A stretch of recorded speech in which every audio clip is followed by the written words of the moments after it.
Okay guys, Red here again, talking about aid stations.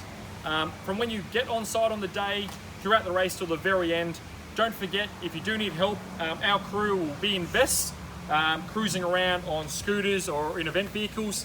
They'll have yellow stickers on them saying event personnel. So don't be afraid to wear safe, behind the line, don't jump out in the middle of the road, put your arm up, flag them down. They should, in the most occasions, be able to pull in. If they need to buzz past, it's because they are going somewhere. So just bear with them, and they usually will double back. They'll tell you, hey, I'll be right back. So bear with it. Beyond that, we've given the team leader a radio. So endeavour with that. That goes straight to the Event Operations Centre, so the EOC. So you can use that radio to talk to the control room, and you can also listen into the race and what's going on that particular channel. If neither of those are working, you can try phone. We've got a phone number to the EOC.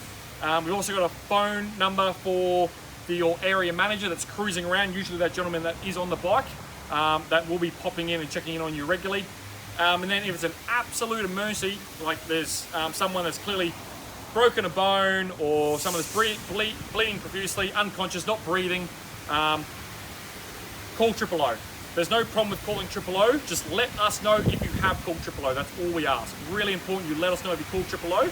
So back in the EOC, we can coordinate that emergency response, so we don't send multiple response units that clog up the road and create even more of a scenario or waste resources. So if you do end up calling 000, we're very supportive of that. Just make sure you let us know. All those contact details are in your bike or your aid station manual, so bike will run. Don't be afraid when you're out here during the day. Have some fun, guys. Cheer on the athletes, support the athletes. It is a long day. Have a bit of a laugh and fun. We spoke about some communication earlier, so make sure you're concentrating on that, but in between, have some fun with it. In the manual, it does have your key times with your first athlete and your predicted first and your predicted last, so you can get a bit of a gauge on when the peaks are there, but keep talking to those guys on the scooters and keep talking to EOC about that volume and how many people are out there. But when you get to the back end of the day, as we've already said, start thinking about kind of winding down your station and not preparing as much of the product. You don't want to have all this extra stuff at the end that you've got to empty and pack down. So always be progressively maintaining and cleaning your station and only having enough stuff based on the volume of people. So it is a fine balance point. It's not a perfect art, but as long as you've got that attitude, you should be able to put yourself in a pretty good position. With that in mind, rubbish is key. I can't stress that enough. Usually we'll provide you guys either with the bin bags, or we will provide you the bin liners that you can cruise up and down and progressively pick up everything that's been discarded. But at the very start of a station and at the very end, usually minimum 50 meters from the start and the end of those first tents, we actually have the discard zone start. So where people can discard their empty bidons or their gels or their cups, depending where they're at. So that's where they can legally do it, as I said in the first video. So make sure, as part of cleaning and maintaining, you come all the way out and even look beyond, because sometimes people do throw in advance. We want to leave the station how we found it.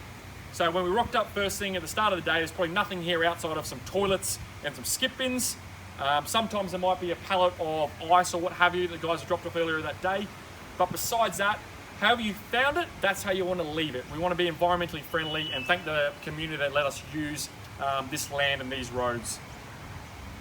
When you are packing down, guys, just do it in reverse. So make sure we're safe and you position your truck safely. Pack down in the immediate work zone, and then when safe to do so, use the truck in the back of house area and cruise up along and use the truck to load everything in. Don't have to walk everything in the truck, take the truck to the gear. But make sure it's nice and safe and the truck's not getting in the road and it's not parked on the road when we've got racing going on. Really important, if there's anything wet or leaking, think about your cardboard boxes. Keep them elevated out of the way and not near anything that's wet where they're going to get soggy and we're going to have things blowing up or, disintegrating. And last of all, before you leave, make sure your team captain checks in with EOC that you're okay to leave, and also that you sign out and that team captain takes a photo of your sign-in form and sends it back to the workforce manager. Guys, I think that's it for today. I wish you all the best of luck and hope you have a great time at the aid stations.